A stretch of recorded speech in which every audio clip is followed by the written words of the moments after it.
Casually, as if it was already set, Lena announced, "I informed everyone we're taking a pause." I responded with a simple nod and thanked her for the update. What she may not have understood at that moment was how significantly I interpreted her words. So significantly, in fact, that I ensured this pause wouldn't merely be temporary but permanent. For context, my name is Mark, 35 years old. Lena, who is 32, and I had been together for nearly 4 years and shared an apartment for the past 2.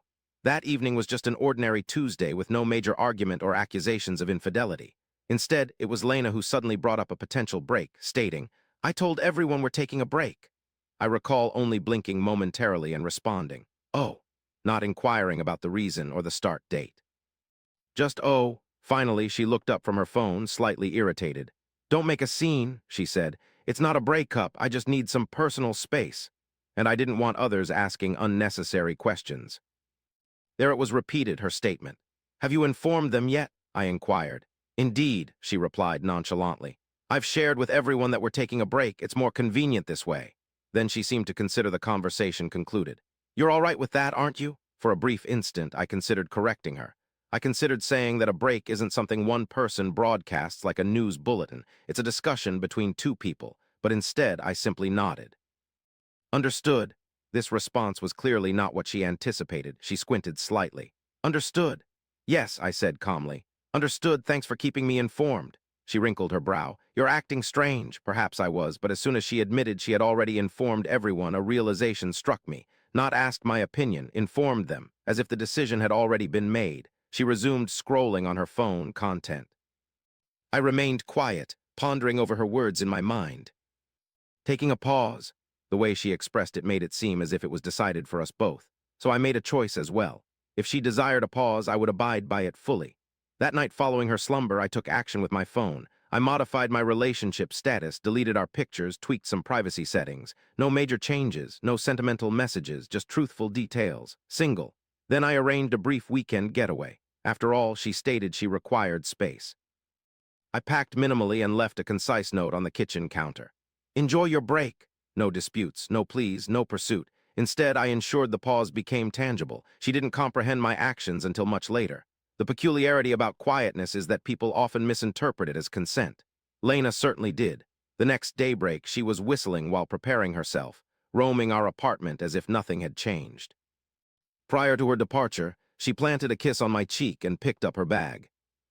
She mentioned that she might spend tonight at her mother's place, mentioning space as the reason. I responded, "Of course," using calm, polite, and cooperative tones. She gave a satisfied smile, implying everything was under control before leaving. Upon her departure, I sat at the kitchen table, drafting a practical list. Shared subscriptions, our joint calendar, mutual friends, and other overlooked aspects of our relationship that suddenly seemed significant now that she had hinted at a pause. Around midday, my phone vibrated with a message from my cousin. It was inquiry about me and Lena taking a break, asking if I was all right. This is when it became clear her statement about needing space wasn't entirely accurate. It seemed more about maintaining an image, wanting the liberty of being single while still having my support nearby, a subtle transition into independence without confronting repercussions. I didn't intervene, clarify, or protect our relationship. I allowed her narrative to stand as is. That night I shared a picture from my run, featuring the cityscape behind me and my running shoes at the path's edge. No caption accompanied it. However, beneath the image, my updated status single was conspicuous. I silenced Lena's stories, not blocked them. The subsequent day, I arranged for movers to arrive in a week, not out of anger, but for efficiency. A friend offered me his couch for a duration with no questions asked. 2 days later, she posted a story from a rooftop bar filled with bright lights, a new dress, and an expansive smile. Her tale was greeted with blazing emojis and messages expressing well wishes. I, in turn, remained silent. Initially, I dealt with the easy items, my clothes, books, and the guitar she often complained about due to its storage issues in the living room. I didn't clear out the entire apartment. Instead, I withdrew myself from it, doing so meticulously and silently as if I had never truly belonged there. Upon completion, I left the keys on the kitchen counter. It was only that evening she realized something was amiss, asking, "Did you rearrange some things?" A follow-up message arrived swiftly. "Where are you now?" I delayed my response for an hour, replying, "Granting you the space you requested." She tried calling after that, but I didn't answer. Another text came through. "This feels a bit excessive." I pondered over that term for some time. Excessive. To me, excessive was making our relationship status known to everyone before we had any conversation about it.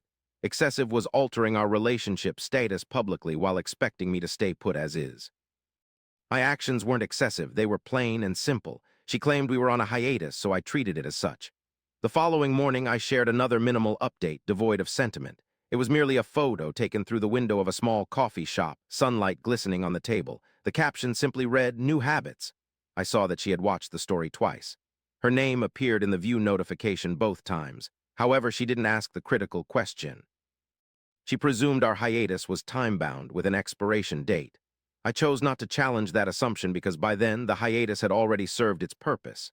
It revealed something significant, how easily she could detach herself as long as I remained in the same place she left me. But once I stopped doing that, the facade began to crumble. She hadn't realized this yet. The turning point was Friday night when her call came unexpectedly. Her tone wasn't angry, it was perplexed and restless. She inquired if we had separated. She did so hastily, it's puzzling why she would think that. I clarified that we are merely taking a hiatus. I stood by the window of my friend's apartment, observing traffic move slowly along the street below. "You informed everyone about our break," I stated calmly. "However, you didn't specify its duration. That much is clear," she retorted. "Breaks aren't necessarily permanent, not all the time," I countered, "especially when only one person gets to decide them." There was a prolonged silence followed by an exasperated sigh. "You're misinterpreting this," she said. "You know what I meant, but the reality was I didn't. What she intended was freedom without consequence. She desired to experience independence while knowing I would still be there if she chose to return. A temporary respite with a permanent safety net. She asked where I planned to stay. I remained silent. Then she questioned when I would be returning. Again, I stayed quiet. "You're treating this as if we had parted ways," she said, annoyance pervading her tone. "But that isn't the case." I almost chuckled. "You led others to believe we weren't together anymore." Whispering softly, I affirmed her statement. It was then her demeanor shifted drastically. "You can't make that decision for us," she snapped back. I had mentioned we were taking a break, not that I was single.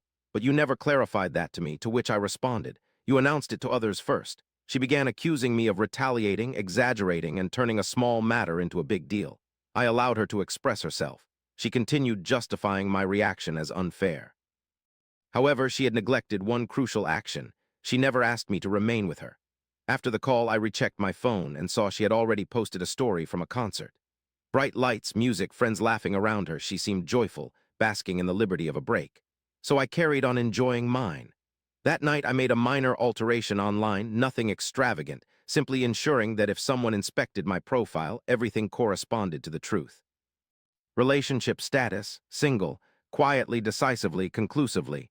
She might not notice right away, but she would eventually. It was then that the reality of the break began to set in. She realized this the following day. Not because she had been checking on my profile, though she'd never admit to it. Instead, someone else brought it up. Her message arrived swiftly and bluntly. "Why does it say you're single?" She left off the question mark, opting for accusation instead. I waited 10 minutes before responding, not out of pettiness, but to ensure my response remained firm. "After all, you had informed everyone that we were on a break." Her immediate reply followed suit. "That's not what that means, and you know it. You're humiliating me." The sentiment was clear, embarrassment, not hurt or confusion. She called right after, stating bluntly, "You're making me look foolish." "I didn't dump you," I replied calmly. "You announced we weren't together." She defended herself, saying it was temporary. "You don't just change such things as if they're final." I sat back and allowed the silence to linger for a while. "Did you plan to inform me when the break ended?" I inquired. She hesitated before answering. "I assumed we'd discuss matters when things calmed." "For whom did things settle?" I questioned softly. She asserted that I had taken her by surprise, that my actions were without consideration of her feelings. I pointed out that she too had made choices without regard for mine previously. Eventually, she confessed the truth. "I merely wanted to experience it," she admitted. "To not have preconceived notions, to simply be myself." I nodded, though she couldn't see it. "And I too desired to feel something," I replied. "To stop waiting." Her tone hardened. "So that's it, you're done?" "You didn't try to save us," I said calmly. "Trying to salvage a relationship you had already distanced yourself from publicly." "No," I responded. "I just listened." She ended the call. Later, she shared cryptic phrases about miscommunications and those who overreact. Her friends flooded her post with encouragement. Some privately reached out to me seeking clarification. I remained silent and didn't justify myself. I persisted in following her instructions, now taking a silence she had orchestrated. However, it wasn't the silence she expected. It was eerie and unsettling instead. For the first time in a while, Lena vanished from social media for an entire day, a rarity. When she returned to posting, her message was cryptic and deliberate. It hinted at seeking clarity and emphasized respecting personal boundaries. While my name wasn't explicitly mentioned, it didn't take much imagination for others to conclude that we were no longer together. Meanwhile, I proceeded with mundane adult chores, packing up my belongings, redirecting my mail, modifying the lease agreement, and altering my emergency contact details at work. Each task conveyed a silent farewell. She didn't anticipate. A few days passed before she inquired, seemingly evading the query for some time. "Do you have a partner?" was her question. This statement caused me to momentarily halt, not because my answer mattered, but due to the insight it offered. Instead of expressing concern about my well-being, she questioned whether I had moved on. "No," I responded. "I'm currently unattached." This response seemed to perplex her. "It appears you believe this relationship is concluded," she typed. "You no longer reach out." Later that evening, she phoned again. "You led others to believe we were on a break," I reminded her calmly. "Taking breaks does not involve regular contact unless both agree to it." "That's unfair," she retorted. "You should empathize." "I do," I said. "That's why I didn't deceive." She expressed feeling taken aback. Believing I would comprehend this was merely a passing phase, she thought. "Couples often take breaks," she contended, "and then they reunite stronger." I posed one straightforward question to her. "Had you intended to consult me before broadcasting the news?" She fell silent, then grew defensive. "I assumed you'd overanalyze it." That statement spoke volumes. It suggested that my feelings were merely an annoyance she would manage in due time. I calmly informed her that I wasn't angry, but neither was I idle. "If you sought clarity," I said, "you shouldn't have shared doubt for us both." This is when the tears began to flow, genuine tears. She claimed she feared losing me. "You've already let go," I softly told her. "You simply didn't expect me to notice." Following this conversation, I silenced her number, not blocked, just muted. She still clung to the idea that this was a misunderstanding, but to me it represented much more than that, a conclusion. And as time passed, it became evident that what she truly missed wasn't the relationship, it was control. Initially, she attempted to regain my attention through subtle means, liking old photos, reacting to my posts. However, I remained indifferent. She kept sending humorous images as if everything was fine. Yet that approach didn't work. She switched tactics and appeared at my gym. Before I even heard her voice, I noticed her reflection in the mirror. Her arms were folded across her chest, and her face wore that familiar expression, hinting she wanted an explanation. "Is this the game we're playing?" she asked. "Pretending to be strangers?" I dried my hands with a towel. "You said we needed a break." "Don't try to hide behind that," she retorted. "You know exactly what I meant." For the first time in a while, I truly examined her, and surprisingly, I didn't feel enraged, defensive, or hopeful, just drained. "You told others we weren't together," I stated, "so I adapted." She spoke softly. "You weren't supposed to leave me behind." There it was, the unspoken rule she never openly declared. She accused me of being cold, using tranquility as a weapon, and making her appear the antagonist. I reminded her that she had manipulated the story from the start. She was the one who initiated the split. "You didn't fight for us without me," she stated resentfully. "No," I countered. "I respected your wishes." This only escalated her anger. She claimed I was interchangeable, mentioning others who were messaging her. She asserted that many other men would behave appropriately instead of being hurt. I merely nodded in agreement. "It seems this break suits you well," was my response. Later that evening, a shared friend sent me a screenshot. Lena had posted another update. This time it wasn't ambiguous. "At times, people reveal how insignificant they were to you." The comments section was filled with support and agreement. I chose not to respond publicly. Instead, I took one last action. Silently, I removed her from my emergency contacts and updated my relationship status everywhere to single. Not out of rage, but for accuracy. She didn't grasp the full implication until approximately a week later. Not when I moved out. It wasn't until she attempted reconciliation that she understood it was over.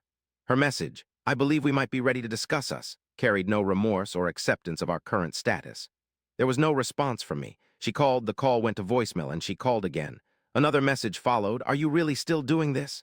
This was when she checked. I learned later through a mutual friend about her next attempt. She had tried tagging me in an old post, a photo of our shared trip. However, my name no longer appeared as I had already severed the last link between us. It was then that she realized the casual breakup had become the definite end. Remarkably, there was never an argument or raised voice from me. I simply accepted her decision. The moment was intended to be nostalgic. A brief recollection shared. When Lena attempted to tag my name in that vintage snapshot, it no longer appeared. Instead, she clicked on my profile. The site showed nothing, no couple photos, no shared moments, no remnants of us. Not dramatic, not resentful, just barren. This is when fear finally gripped her. She messaged me straight away. "When did you decide this was done? You didn't inform me. We were merely on a break." For a spell, I scrutinized the message. Later, I responded briefly. "You informed everyone we weren't an item. I trusted you." That evening, she turned up at my friend's flat. I wasn't present, but she lingered nevertheless. My friend reported that she sat on the front steps as if expecting a cinematic moment. Instead, he disclosed the truth, that I hadn't replaced her. I had simply progressed. Apparently, she wept for quite some time there, tears of anger, tears of confusion. She persistently echoed the same words. We weren't broken up. One, I hadn't expected him to interpret it so literally. The statement circulated among our shared circle of friends. It seems that adhering to someone's words becomes an issue when it eliminates their safety net. The break she announced had the expected effect. It terminated things. The only variation was her belief that she was the sole individual who could behave as if it were over. Following that evening, Lena ceased sharing cryptic quotes and seeking online validation. The spectacle concluded once she recognized there was no remaining audience to sway the outcome. She vanished, completely silent for 3 days. On the 4th day, she finally reached out. This time her message wasn't combative or angry, it was straightforward. She acknowledged that she underestimated your intention to depart. There it was, the genuine truth, not regret for our separation, not an apology. Instead, a surprise at my stepping outside of the role she had always assumed I would maintain. She requested a meeting, just for conversation. No obligations attached, I agreed. Mainly due to my curiosity about what she would say since the power was no longer hers, we convened at a quaint cafe we frequently visited on Sunday mornings, a neutral territory, both comfortable and distant. Upon her arrival, she appeared altered, seeming diminished in some way. The edge in her tone had vanished. Upon settling, she refrained from reaching for her phone. I thought a separation implied patience. She whispered, "I needed room to sort things out." Yet I had always assumed you'd remain constant. I inquired about the reason behind not confiding in me before announcing it to others. She hesitated, then replied truthfully, "Because I knew you might refuse." That statement did not enrage me. Instead, it clarified everything. She also revealed another truth. She enjoyed the break's sensation, the attention, the sympathy, people monitoring her decisions without questioning them. It provided her freedom without obligation. However, when my presence ceased to revolve around hers, everything shifted dramatically. When you stopped waiting, she murmured softly, everything disintegrated. I gave a nod, for I'd grasped the situation then. It hadn't been a split, it was an assessment. She anticipated me to remain inconspicuous until she determined the outcome. Eventually, she posed the crucial question. Is there any possibility we can mend this? I pondered over my response. Then I shared the reality. I don't desire to be with someone who requires a public separation just to consider if I am worth holding privately. She remained silent, only shedding quiet tears. No dramatic outburst, just a tranquil weeping. As we rose to depart, she asked one final question. Did you ever intend on returning? I glanced at her and replied truthfully, not following her decision without me. She watched me leave this time without calling after me, because she finally comprehended what the separation truly was, a conclusion she declared, and when I accepted it, it merely became a fact. No dramatic post, no public quarrel, no instance where either of us triumphed. Just distance transforming gradually into permanence. After a week, she made another attempt, not with anger or tears, but with a sense of nostalgia. Instead of an angry message, she sent an old photo of us from years past, a weekend trip where both of us had beamed as if unaware of the future. She reminded me that we were good once. However, I didn't respond because being good at one point doesn't justify being treated as optional later. Love that only surfaces when it's convenient isn't genuine, it's merely a placeholder. Over time, people stopped inquiring about us, ceasing to refer to it as a break. It simply became what it always was, an unacknowledged separation she had announced prematurely. I discovered later that she told others I had taken things too literally, that I should have known she didn't mean it, that I was obstinate, cold, and immature. Yet, from the entire experience, I learned a valuable lesson. When someone makes you feel optional, you don't argue, you don't clarify, you don't wait. Instead, you listen. She said we were taking a break, so I did, from confusion. Moving on from unilateral decisions. Transforming from a safety net for someone's life journey without my presence. I ensured that separation became permanent, not out of retaliation but self-dignity. And often, the instant you cease to anticipate their return is the very instant when you truly advance.